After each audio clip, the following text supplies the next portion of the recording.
무한궤도라는 말이 있습니다. 이 말은 한계가 없이 끊임없이 움직인다는 무한이라는 단어와 또한 멈추지 않고 반복적으로 한 방향, 정해진 방향으로 계속 질주하는 궤도가 있다라는 것에 합해진 말입니다. 그래서 무한궤도라는 이름을 가지게 되었습니다. 특수 차량의 바퀴에서 가장 쉽게 발견할 수가 있어요. 바퀴를 감싸고 있는 넓은 벨트를 한번 생각하시면 되겠습니다. 이 벨트는 험한 지형이나 또한 무른 땅을 쉽게 주행할 수 있도록 만든 특수 차량에 벨트가 장착이 되어 있지요. 탱크나 불도저나 아니면 장갑차 등 무거운 차량에 사용이 됩니다.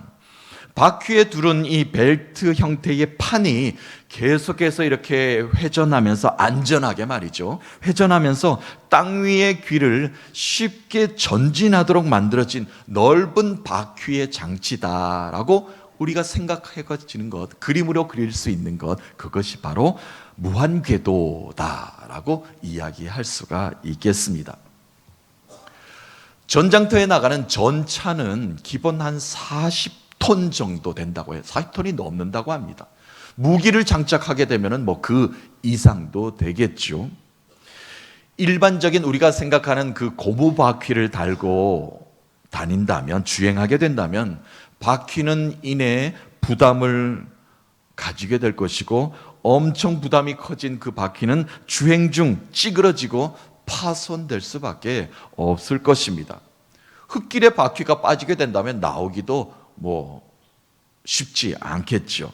그래서 일반 바퀴보다 땅과 접촉하는 표 면적이 넓은 궤도를 사용하여 차체의 무게를 분산시키는 겁니다. 그리고 또한 땅을 누르고 있는 압력을 낮게 만드는 것이죠. 그래서 진창과도 같은 무른 곳에 차량이 쉽게 빠져갈 수 있도록 넘지 못하는 그 험한 줄령도 산령도 산속도 쉽게 빠져나가서 넘어갈 수 있도록 장치가 된 것이 바로 무한궤도가 차에 이렇게 사용되게 되는 것입니다. 우리 신앙도 마찬가지입니다. 멈추지 않고 전진하는 무한궤도가 되어야 됩니다. 조금 산이 높다고 해서, 질퍽하다고 해서, 웅덩이가 있다고 해서 그것을 건너지 못하면 우리의 신앙은 이내 무너지게 되겠죠. 그러나 끝없이 질주하는, 전진하는 그런 무한한 궤도를 달리는 우리의 신앙이 될 수 있어야 됩니다. 삶의 무게가 무겁습니다. 그렇다고 해서 우리가 영적 전투에 무너질 수는 없죠. 승리하며 살아야 되는 것 아니겠습니까? 승리하기 위해서는 어려운 지형이 있다 하여도, 내 삶에 함정이 있는 늪을 지날 때가 있다 하여도, 험준한 바위산을 오르는 일이 있다 하여도 모든 지형을 잘 헤쳐나갈 수 있어야 합니다. 우리의 신앙은 무한질주, 우리의 믿음은 무한질주가 되어야 되는데 무한궤도, 하나님의 궤도 안에 있을 때만 가능하다는 것이기 되겠습니다. 바울 사도는 오늘 에베소 교회의 편지글로 이러한 귀한 가르침을 우리에게 주고 있지요. 영적 전쟁과도 같은 이 땅을 살아가는 교회가, 또한 그 속에서 신앙생활하는 믿음의 그리스도인들, 성도들이 전사의 모습으로 잘 무장하고 있기를 당부하고 있습니다. 무한궤도처럼 끊임없이 저천성을 향하여 전진하는 전사, 병사, 군대가 될 것을 우리에게 당부하고 있는 말씀이 오늘 우리가 읽었던 에베소 6장에 있는 말씀이 되겠습니다. 그래서 탱크와도 같은 강력한 군사가 되어서 어떠한 그리스도인으로 오늘을 살아가야 되는가 지침을, 가르침을 주는 오늘의 말씀이라고 볼 수가 있습니다. 자, 먼저 외형적인 모습을 갖추어야 됩니다. 싸움에 나갈 전사로 준비되어야만 영적 전쟁에 나가서 전투에 임할 준비도 되어 있고 나가서 승리를 선포할 수 있게 된다는 겁니다. 우리에게 주신 귀한 말씀이 있어요. 하나님의 전신갑주를 입으라. 무장하라는 겁니다. 전투에 나가는 자가 무장하지 않고 나가는 자는 어리석은 자 아닙니까? 전투에 임하는 자는 전투의 승리를 선포할 의지가 있어야 됩니다. 열정이 있어야 됩니다. 투지가 있어야 됩니다. 그러려면 하나님의 전신갑주를 입고 있어야 된다. 그 말씀으로 오늘 말씀이 시작이 됩니다. 자, 13절 말씀을 다시 읽어보면 이러합니다. 그러므로 하나님의 전신갑주를 취하라.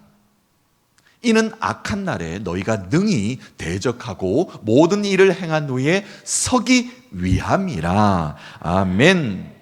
마귀의 공격으로부터, 악한 영의 공격으로부터 능히 대적하기 위해서는 하나님의 전신갑주를 입어야 된다는 거다. 병사처럼 그 옷을 입고 있어야 된다는 이야기가 되겠습니다.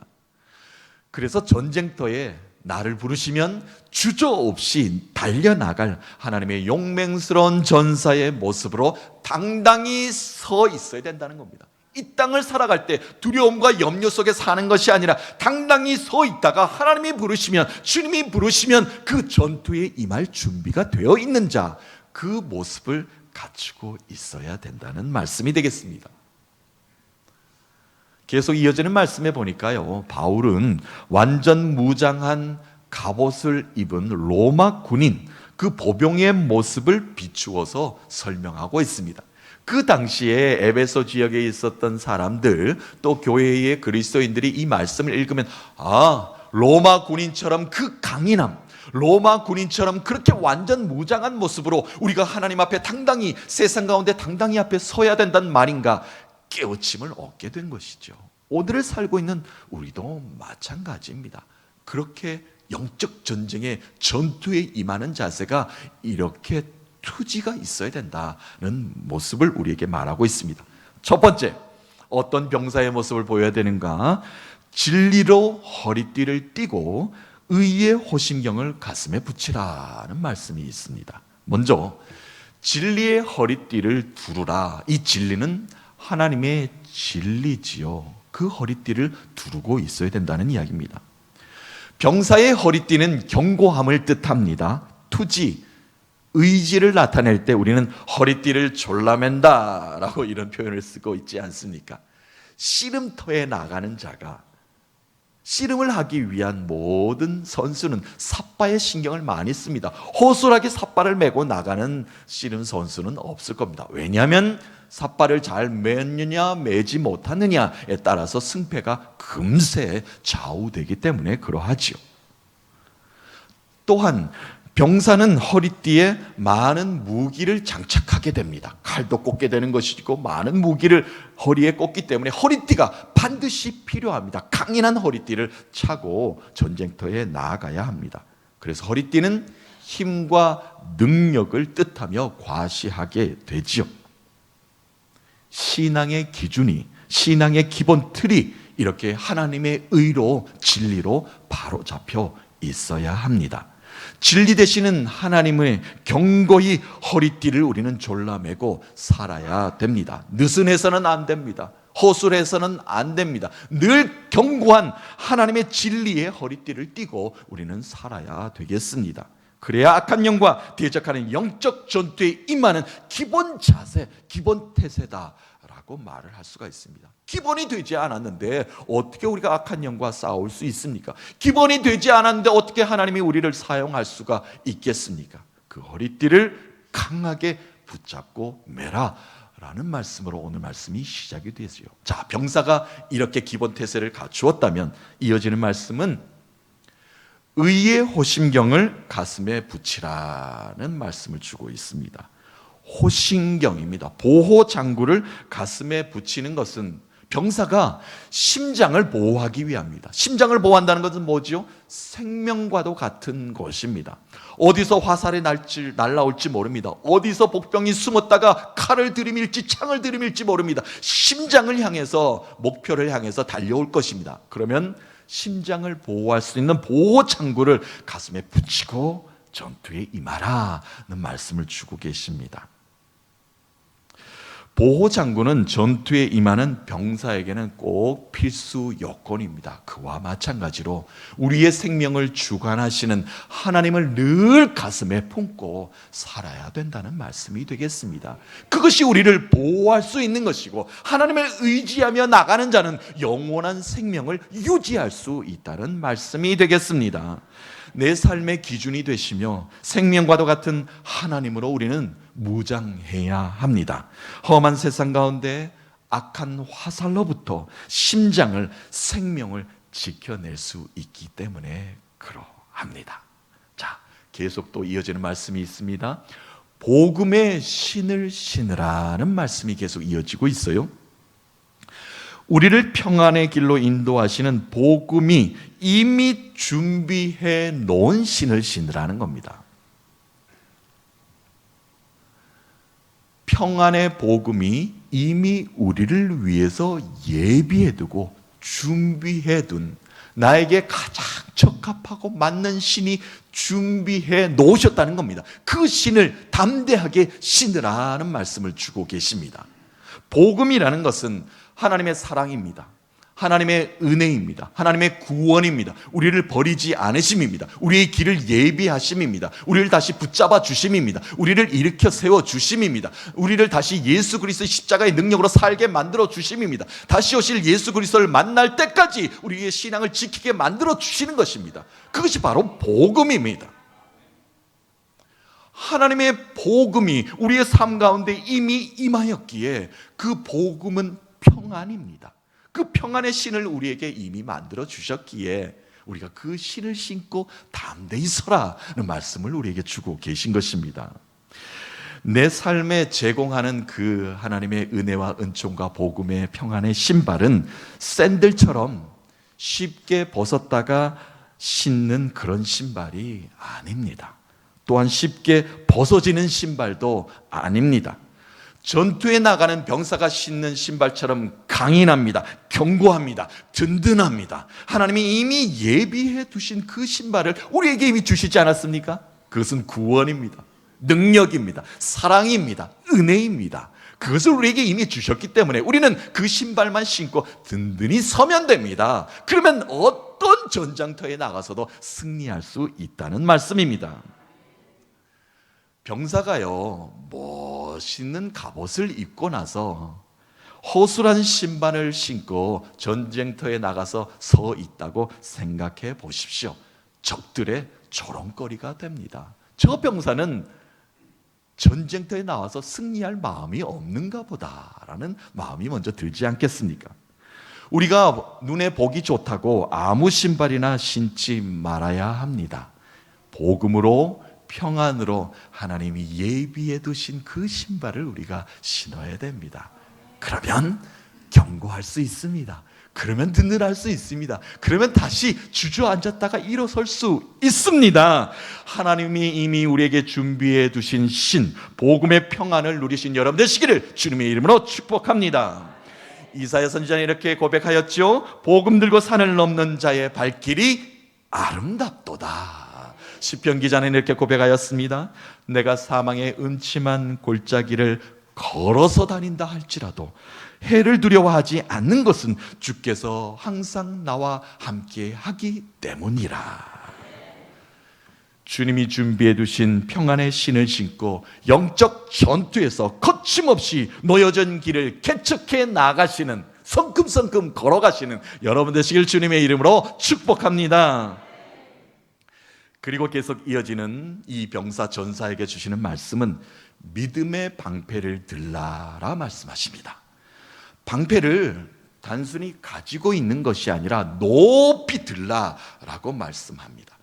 그런데 이 당시에 전투에 나가는 방패는 상당히 무거웠습니다. 가볍지 않았습니다. 나무로 만들었다고 해서 가벼운 게 아니에요. 나무와 거기에 철을 덧붙여서 물을 붙입니다. 전쟁터에 나가기 전에 물을 많이 먹입니다. 그러니까 얼마나 무겁겠습니까? 왜냐하면 적군이 불화살을 먼저 쏘기 때문에 그러합니다. 적진의 불화살을 방패로 높이 들어 막아서 꺼야 되기 때문에 그렇습니다. 또한 이 방패 든 병사들은 전열의, 대열의 가장 앞쪽에 섭니다. 먼저 가서 막으면서 뒤에서 공격할 병사들의 시간을 벌어주기도 하고요, 작전과 전술을 그 뒤에서 수행할 수 있도록 만들어주게 되는 것입니다. 무겁고 앞장서야 되고 두렵고 힘든 그 일을 방패를 들라라고 말씀하십니다. 들어 올려서 악한 영의 공격으로부터 모든 것들을 지켜내라는 말씀을 주고 계셔요.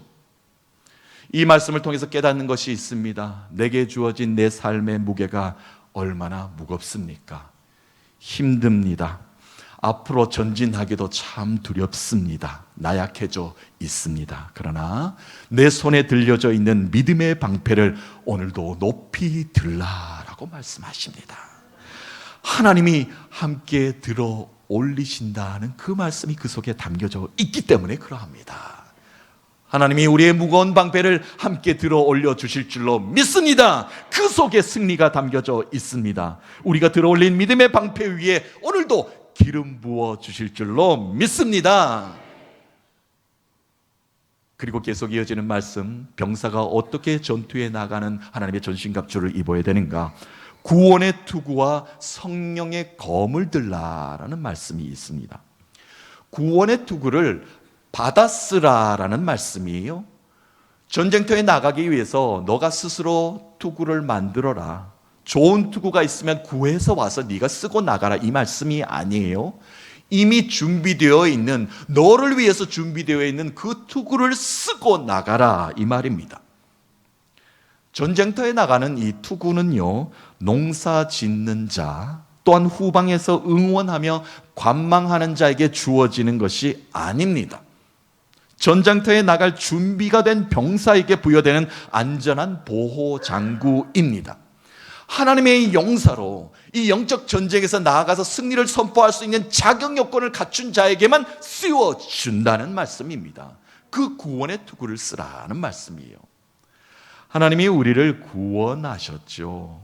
구원의 능력과 은혜를 이 땅 가운데 늘 누리며 살아야 됩니다. 그 구원의 투구를 쓰고 있지 않으면 늘 악한 영에 우리의 생각을 빼앗깁니다. 악한 영에 우리의 시선이 빼앗깁니다. 분산됩니다. 우리의 삶은 산산조각 나버립니다. 그런데 구원의 투구를 쓰고 사는 자는 어떠한 어려운 상황 가운데서도 승리하게 돌진할 수 있는 힘이 생긴다는 겁니다. 하나님이 이미 우리에게 주신 예수 그리스도의 십자가의 보혈의 능력을 통해서 우리의 구원의 은총을 베풀어 주시지 않았습니까? 그 보혈의 능력이 우리에게 이미 흘러져 있다는 거예요. 자격 요건이 있다는 겁니다. 구원의 투구를 우리에게 주어졌다는 겁니다. 그런데 왜 쓰지 않습니까? 왜 집에 가만히 내팽겨 놓고 다니십니까? 왜 가만히 어느 곳에 그 구원의 투구가 내 것임에도 불구하고 사용하지 않고 계십니까? 하나님이 전쟁터에 나갈 이미 이름을 우리에게 부여해 주셨고 그 병사로 온전히 세워주셨고 구원의 투구를 씌워주셨습니다. 하나님이 씌워주신 구원의 투구입니다. 그것을 들고 나가야 병사의 모습을 보여야 될 것 아니겠습니까? 그 말씀을 오늘 우리에게 주고 계신 것입니다. 믿음의 사람은 하나님이 주시는 구원의 투구를 이미 부여받은 사람들입니다. 영적 전쟁터에서 구원의 투구를 늘 쓰고 다녀야 합니다. 그래야만 강한 군사, 확고한 구원의 의지를 보일 수가 있습니다. 성령의 검으로 이제는 공격하라라는 단어가 있죠. 검을 허리에 차고 돌진하라, 이 말이 아닙니다. 검을 높이 들고 적진을 향해서 달려서 그를 해치라, 무너뜨리라, 이 말씀을 주고 계신 겁니다. 유일한 공격 무기에 대해서 전하고 있지요. 성령의 검을 주십니다. 성령의 검, 말씀의 검입니다. 날카롭습니다. 좌우에 날선 검이 있습니다. 우리의 모든 것들을 쪼갤 정도로 날카로운 그 검으로 적군을 물리치라는 겁니다. 말씀이 우리의 손에 달려 있습니다. 그것을 높이 들어 적군을 물리칠 수 있는 힘을 얻으라는 겁니다. 전장터에 나가는 병사들은 지휘관의 지휘에 따라야만 전술과 전략으로 대승을 거둘 수가 있습니다. 그렇죠? 이 시대를 살고 있는 우리도 마찬가지입니다. 성령이 그 전술과 전략을 보여주시면서 말씀하십니다. 이 당시에도 그랬지만 예수 그리스도께서는 다시 오시겠다 말씀하시고 너희들이 본 그대로 내가 다시 올 것이다. 기다리는 모든 자들에게 이 말씀을 주신 것 아니겠습니까? 더 이상 갈릴리에서 예루살렘에서 예수님의 음성을 들을 수는 없었습니다. 그리고 예수님께서 모든 것들을 기적을 행하시는 것을 눈으로 볼 수도 없었습니다. 그런데 누가 가르쳐 주십니까? 성령님께서 말씀하시겠다는 겁니다. 예수 그리스도의 음성을 성령을 통해서 너희들에게 들려줄 것이고, 예수 그리스도의 기적을 성령을 통해서 너희들에게 보여줄 것이고, 너희들의 마음을 성령이 예수 그리스도의 마음으로 만들어 줄 것이다. 그 성령의 검으로, 말씀으로 악한 영을 물리자. 이 말씀을 우리에게 주고 계십니다. 성령을 통해서 깨닫게 하시는 말씀의 검을 높이 들고 그 말씀을 붙잡고 담대히 나갈 때 우리는 승리를 선포할 줄로 믿습니다. 자, 이제 외적으로 전사의 모습을 갖추었다면 이제 해야 될 것은 내적인 강인함입니다. 병사가요, 전사가 외적으로 투구를, 갑옷을 멋있게 입으면 뭐합니까? 마음의 두려움이 가득한데요, 마음의 염려가 가득한데요, 전장에 나가봤자 잘 싸우지도 못합니다. 이내 화살이 날라오면은 대열을 이탈해서 도망하고 싶은 마음이 많을 겁니다. 그런데 마귀를 대적하기 위해서 어떤 강인함을 장착해야 되는가? 오늘 마지막 말씀으로 우리에게 주고 있습니다. 깨어 기도하라는 겁니다. 내면에는 기도가 장착되어 있어야 됩니다. 그래야만 강인한 주의 용사가 될 수 있습니다. 자, 마지막 18절 말씀 한번 읽어보겠습니다. 모든 기도와 간구를 하되 항상 성령 안에서 기도하고 이를 위하여 깨어 구하기를 항상 힘쓰며 여러 성도를 위하여 구하라. 아멘. 항상 깨어 기도하라라고 말씀하고 계십니다. 항상 기도하라. 쉬지 말고 기도하라. 그래야만 범사에 감사할 수 있다는 이야기죠. 적들이 지금 쳐들어오는 것이 눈에 보입니다. 병사의 눈에는 보여요. 그런데 병사가 졸고 있다면 본인도 죽고 후방의 모든 병사들을 지켜낼 수가 없을 것입니다. 항상 정신 차리고 깨어 기도하며 항상 수시로 영적 전투에 임할 준비 태세를 갖추고 있어야 됩니다. 그것이 바로 기도입니다. 늘 기도하는 자는 두려움이 없습니다. 염려가 없습니다. 어떤 적들이 나를 공격해 보십시오. 그러나 강력 대응할 수 있는 것이죠. 그러나 기도하지 못하면 두렵습니다. 힘듭니다. 어렵습니다. 좌절합니다. 항상 깨어 기도하는 여러분 되시길 주님의 이름으로 축복합니다. 자, 그리고 그 기도를 어떻게 해야 되는가? 성령 안에서 기도하라라는 말씀이 있죠. 성령님의 도우심을 간구하며 하나님의 뜻을 알아가기 위한 깊은 묵상의 기도를 요구합니다. 기도를 하되 깊이 기도하라. 마태복음 6장과 누가복음 11장에도 예수 그리스도께서 제자들에게 기도는 이렇게 하라 가르쳐 주지 않으셨습니까? 하늘의 뜻이 이 땅에 이루어지기를 원하나이다. 하늘의 뜻이 땅에 이루어진다는 것은 얇게 기도해서 되겠습니까? 우리의 생각으로 기도했으면 되겠습니까? 이 땅의 언어로 가능합니까? 그렇지 않아요. 하나님이 뜻하신 것들을 내 삶 가운데 적용하기 위해서는 깊이 묵상하는 기도가 되어야 됩니다. 우리가 깊이 묵상하지 않는 기도는요, 뿌리 내리지 못하고 길가에 뿌려진 씨앗과도 같을 것입니다. 조금 뿌리를 내리나 이내 말라버리는 돌짝밭 기도와도 같을 것입니다. 뿌리는 내렸으나 이내 악한 기운이 기도의 응답을 가로막아버리는 가시덤불과도 같을 것입니다. 그러나 깊이 묵상하는 기도는 하나님의 뜻이 무엇인지를 깨달아 알아서 준행함으로 응답이, 결실이, 열매가 있는 기도가 될 것입니다. 바울은 에베소 교회에 편지하면서 이렇게 우리에게 진정한 귀한 깨우침을 가져다 줍니다. 우리를 전진하게 만드는 무한 궤도가 바로 그리스도의 공동체 교회라는 것을 밝히 전하고 있습니다. 신앙, 믿음의 길은 멈출 수 없습니다. 무한 질주하기 위해서는 무한 궤도가 필요합니다. 그 무한 궤도가 바로 교회입니다. 교회는 거대한 벨트가 되어 험준한 땅, 웅덩이가 있는 그 땅을 우리 모두를 지나가게 만들어 줍니다. 그 속에 사명받은 우리 한 사람 한 사람이 성령 안에서 기도하며 바퀴의 자리를 지켜내며 전진하는 것, 바로 무한궤도, 하나님의 전신갑주를 입은 그리스도의 강한 군대다라고 말을 할 수가 있을 것입니다. 사랑하는 성도 여러분, 이 한 주간 하나님의 전신갑주를 모두 입고 항상 영적 전투 상태를 유지하시면서 멈추지 않는 탱크처럼 믿음의 경주, 무한궤도를 힘차게 전진하시는 믿음의 권속들 되셔서 주님의 살아 역사하심을 증인의 삶으로 고백하시는, 증거하시는 사명자로, 예배자로, 증거자로 승리를 선포하시는 여러분 되시기를 살아계신 예수 그리스도의 이름으로 축복합니다.